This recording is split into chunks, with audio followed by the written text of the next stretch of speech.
जावर सिंह खरा जी, आपका जी राजस्थान पर स्वागत है। धन्यवाद। जावर सिंह खरा जी, सबसे पहले मैं जानना चाहूंगी, समझना चाहूंगी कि सरकार के सामने क्या अड़चने हैं जो चुनाव को लेकर देरी हो रही है, जिसको लेकर लगातार कांग्रेस मुखर है, जिसको लेकर हाईकोर्ट ने खरी खरी सुनाई है। देखिए, हम पहले दिन से एक ही बात कह रहे हैं कि हम एक राज्य एक चुनाव के तहत दिसंबर 2025 में राजस्थान के सभी नगर निकायों के चुनाव एक साथ कराने के लिए प्रतिबद्ध हैं और उसी के हिसाब से हमारी तैयारी चल रही है।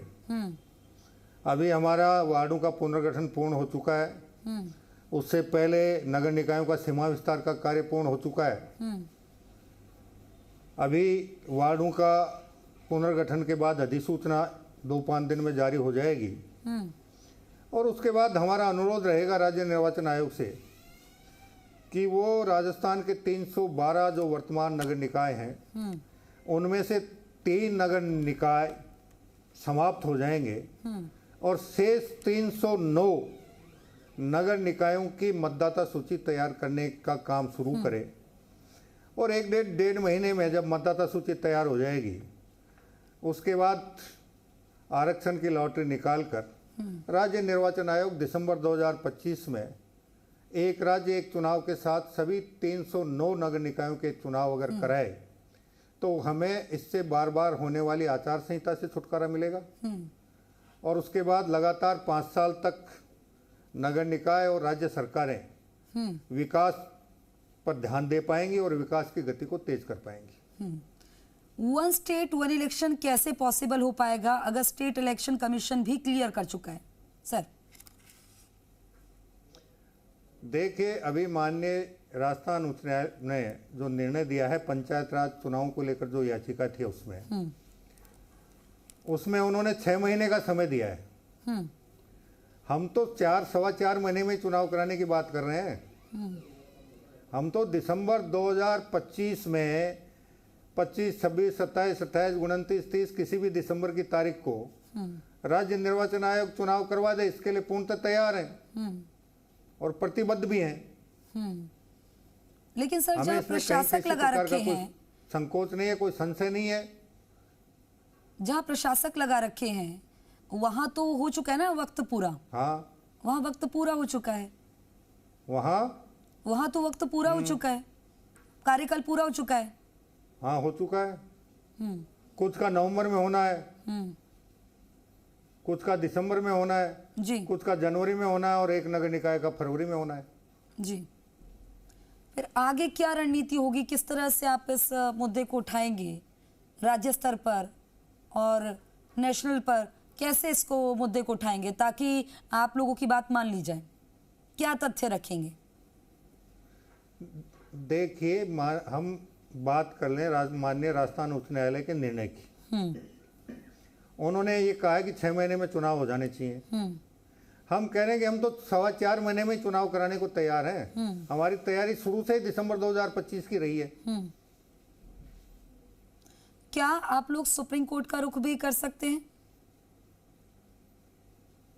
आवश्यकता ही नहीं पड़ेगी जब हम 4.25 महीने में राज्य के 309 नगर निकायों के चुनाव कराने की तैयारी के साथ आगे बढ़ रहे हैं।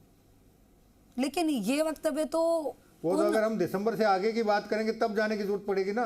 बिल्कुल बिल्कुल, लेकिन ये वक्तव्य तो उनके लिए कहा गया ना जहां पर कार्यकाल पूरा हो चुका है, वही लोग तो पहुंचे माननीय न्यायालय के पास, तभी उन्होंने अपना वक्तव्य दिया। हमारे खिलाफ ये पंचायत राज चुनाव को लेकर याचिकाएं दायर हुई थी। नगर निकायों को लेकर कोई याचिका दायर नहीं हुई है। नगर निकायों के परिसीमन को लेकर 5 याचिकाएं जरूर हैं और हमने ये निर्णय किया कि माननीय राजस्थान उच्च न्यायालय उनमें जो भी निर्णय करेगा उसके मुताबिक हम आगे की कार्रवाई करेंगे। लेकिन कांग्रेस क्यों ये बार बार आरोप लगा रही है कि प्रदेश सरकार चाहती ही नहीं कि चुनाव हो? ये कांग्रेस के आरोप हैं। देखिए, कांग्रेस ये चाहती है कि पिछले 18 महीने में कांग्रेस के 5 साल के शासनकाल के मुकाबले जितने अधिक विकास कार्य हुए हैं वो किसी प्रकार बाधित हों।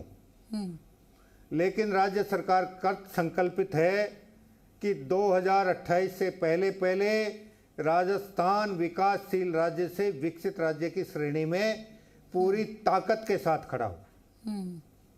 और ये कांग्रेस किसी भी सूरत में बर्दाश्त नहीं करना चाहती है। कांग्रेस प्रदेश के विकास को रोकना चाहती है, प्रदेश की विकास योजनाओं को रोकना चाहती है, और वो चाहती है कि बार बार राज्य में आचार संहिता लगती रहे, विकास कार्य बाधित होते रहें, और उनके कालखंड के मुकाबले हमारे कालखंड में तेजी से राज्य का विकास नहीं हो। मंत्री जी, क्योंकि आज कांग्रेस सड़कों पर भी उतरी और प्रदर्शन भी किया, नारेबाजी भी की, हाथों में तख्ती बैनर भी ले रखी थी, और अलग अलग जगहों से उनके पास तमाम उनके कार्यकर्ता पहुंचे, उन्होंने भी अपनी आवाज बुलंद करी। क्या इससे सरकार के सामने कोई टेंशन? हमारे सामने कोई टेंशन नहीं है। हमारी पूरी सरकार एकजुट नहीं है।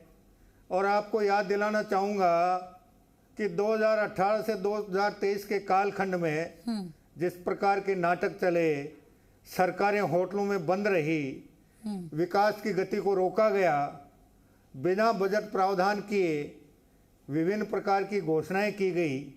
वर्तमान राज्य सरकार पूरी क्षमता के साथ राजस्थान के विकास के लिए बजट भी प्रस्तुत किया है, और समय समय पर जितनी बजट घोषणाएं थी उनकी क्रियान्विति की समीक्षा भी कर रही है, और राजस्थान को तेजी के साथ विकसित करने के काम में पूरी शिद्दत के साथ जुटी हुई है। क्या sir one state one election possible है संविधान में संशोधन के बिना? मैं निवेदन कर रहा हूं जी कि आज की तारीख में संविधान संशोधन की आवश्यकता नहीं है, क्योंकि माननीय सर्वोच्च न्यायालय का एक निर्णय जो ओबीसी के गणना को लेकर है, उसका भी हमने अन्य राज्यों की स्टडी से आकलन करवाया है, वहाँ की रिपोर्ट प्राप्त की है, और हमारे यहाँ के राज्य के जो पिछड़े वर्ग का आयोग है उनको अनुरोध किया है कि वो यथाशीघ्र प्रदेश के ओबीसी के आंकड़े एकत्रित करके सरकार को प्रस्तुत करके, ताकि राज्य सरकार राज्य निर्वाचन आयोग को वो आंकड़े प्रस्तुत कर सके। विपक्ष आरोप लगा रहा है कि लोगों के काम गांवों में लटक रहे हैं, काम नहीं हो पा रहे हैं, जहां पर कार्यकाल पूरा हो गया, जहां पर प्रशासक लगाए हैं। ये विपक्ष आरोप लगा रहा है। जब वो सरपंच थे तब कैसे काम कर रहे थे, और अब प्रशासक के रूप में काम क्यों नहीं हो रहे हैं? जब उनको बजट का पैसा यथा समय मिल रहा है, विकास के लिए पैसा मिल रहा है, मशीनरी वही है। अब ये तो कोई कैसा भी आरोप लगा सकता है, उसके बारे में क्या कहा जा सकता है? ये तो अपने अपनी सोच के आधार पर बातें होती हैं। क्योंकि कांग्रेस की सोच सदैव प्रदेश के विकास को बाधित करने की रही है, और भारतीय जनता पार्टी की सोच सदैव प्रदेश के विकास को आगे बढ़ाने की रही है। कोर्ट का निर्देश जो है सरकार के लिए क्या एक संदेश है, या सरकार के लिए क्या संदेश है? देखिए, आज हमने माननीय राजस्थान उच्च न्यायालय ने जो पंचायत राज के चुनावों को लेकर जो निर्णय दिया है, उसकी प्रमाणित प्रति मंगवाई है। उसका अध्ययन करके विधिक राय लेने के बाद इस दिशा में हमें जो भी कदम उठाने होंगे हम हर कदम उठाएंगे।